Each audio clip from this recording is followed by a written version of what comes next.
ಇವತ್ತಿನ ವಿಡಿಯೋದಲ್ಲಿ ನಾನು ಅಪ್ಪೆ ಸಾರು ಮಾಡ್ತಾಯಿದ್ದೀನಿ. ಅದಕ್ಕೆ ದಿಣ್ಣಿನ ಹಣ್ಣು ಇಟ್ಕೊಂಡಿದ್ದೀನಿ, ಜೀರಿಗೆ, ಮೆಂತೆ, ಕಾಳುಮೆಣಸು, ಹಸಿಮೆಣಸು ಒಂದೆರಡು ಸಿಗ್ದಿಟ್ಕೊಂಡಿದ್ದೀನಿ, ಕರಿಬೇವಿನ ಸೊಪ್ಪು, ಇಂಗು ಬೇಕು. ಹೇಗೆ ಮಾಡೋದು ಅಂತ ತೋರಿಸ್ತೀನಿ. ಮೊದಲಿಗೆ ಮೆಂತೆ, ಕಾಳುಮೆಣಸು, ಜೀರಿಗೆ ಹಾಕಿ ಹುರ್ಕೊಳ್ತೀನಿ. ಒಂದು ಬಾಣಲಿ ತಗೊಂಡು ಮೆಂತೆ ಒಂದು ಅರ್ಧ ಸ್ಪೂನು,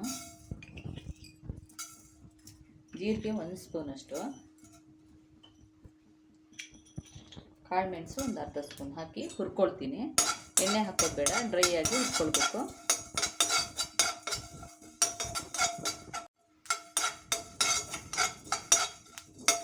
ಸಾಕು, ಇದು ಹುರಿದಾಗಿದೆ. ಆಫ್ ಮಾಡ್ಕೊಳ್ತೀನಿ. ಮೆಂತೆ ಕೆಂಪಗಾದರೆ ಸಾಕಾಗುತ್ತೆ.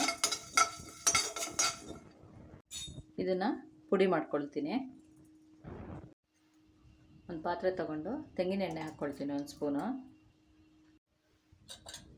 ಇದಕ್ಕೆ ಜೀರಿಗೆ ಒಂದು ಸ್ವಲ್ಪ, ಸಾಸಿವೆ ಒಂದು ಸ್ವಲ್ಪ, ಮೆಣಸು ಹಾಕಿ ಒಗ್ಗರಣೆ ಮಾಡ್ಕೊಳ್ತೀನಿ.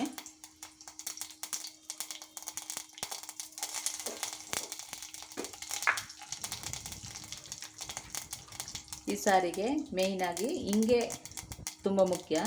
ಹಿಂಗಿನ ಪರಿಮಳ ಚೆನ್ನಾಗಿರಬೇಕು. ಹಾಗಾಗಿ ನಾನು ಗಟ್ಟಿ ಹಿಂಗೆ ಹಾಕ್ಕೊಳ್ತಿದ್ದೀನಿ. ಹಸಿಮೆಣಸು ಹಾಕ್ಕೊಳ್ತೀನಿ.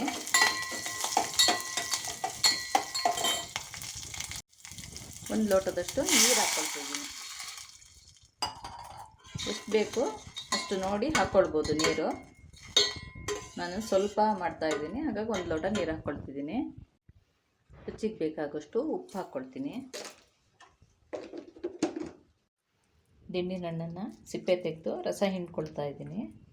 ಇದು ಹಣ್ಣು ಸಿಕ್ಕಿದಾಗ ಹೀಗೆ ಮಾಡ್ಬೋದು. ಹಣ್ಣು ಸಿಕ್ಕದೇ ಇದ್ದರೆ, ಕಾಯಿ ಆದರೆ ನೀರಲ್ಲಿ ಒಂದು ಕುದಿ ಬರೆಸ್ಬಿಟ್ಟು ಆಮೇಲೆ ಅದರ ರಸ ತೆಕ್ಕೊಂಡ್ರೆ ಅವಾಗಲೂ ಸಾರು ಮಾಡಲಿಕ್ಕಾಗುತ್ತೆ.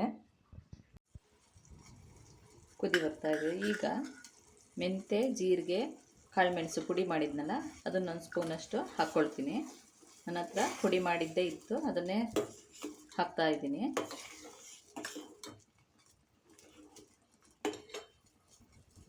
ಈಗ ದಿಣ್ಣಿನ ಹಣ್ಣಿನ ರಸ ಹಾಕ್ಕೊಳ್ಬೇಕು. ಎಷ್ಟು ಬೇಕು ನೋಡಿ ಹಾಕ್ಕೊಳ್ಬೇಕು. ಹುಳಿ ಇರುತ್ತೆ, ಜಾಸ್ತಿ ಹಾಕ್ಕೊಳ್ಳೋದು ಬೇಡ.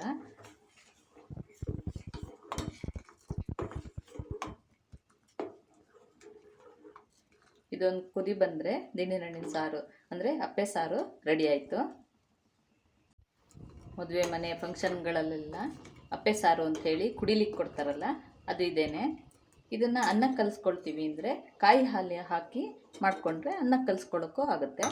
ಸ್ವಲ್ಪ ಕಾಯಿ ಹಾಲು ಹಾಕ್ಬಿಟ್ಟು ಮಾಡಿದ್ರೆ ಸಾರು ಅನ್ನಕ್ಕೆ ಕಲಿಸ್ಕೊಳ್ಳಿಕ್ಕೆ ಚೆನ್ನಾಗಿರುತ್ತೆ. ಈ ಸಾರು ಕುಡಿಲಿಕ್ಕೆ ಹುಳಿ ಹುಳಿ ಖಾರವಾಗಿ ತುಂಬ ಚೆನ್ನಾಗಿರುತ್ತೆ. ಗಂಟ್ಲಿಗೆಲ್ಲ ಒಂಥರ ಹಿತ ಅನಿಸುತ್ತೆ. ಮದುವೆ ಮನೆ ಫಂಕ್ಷನ್ಗಳಲ್ಲಿ ಮಾಡುವಂತಹ ಅಪ್ಪೆ ಸಾರು ರೆಡಿಯಾಗಿದೆ. ಮಲೆನಾಡು ಸ್ಪೆಷಲ್ ಅಪ್ಪೆ ಮಿಡಿ ಸಾರು ಹೇಗೆ ಮಾಡೋದು ಅಂತ ತೋರಿಸ್ಕೊಟ್ಟಿದ್ದೀನಿ. ಈ ವಿಡಿಯೋ ನಿಮಗೆ ಇಷ್ಟ ಆದಲ್ಲಿ ಲೈಕ್ ಮಾಡಿ, ಶೇರ್ ಮಾಡಿ, ಕಮೆಂಟ್ ಹಾಕಿ. ಸಬ್ಸ್ಕ್ರೈಬ್ ಮಾಡದೇ ಇರೋರು ಸಬ್ಸ್ಕ್ರೈಬ್ ಮಾಡಿ. Thank you.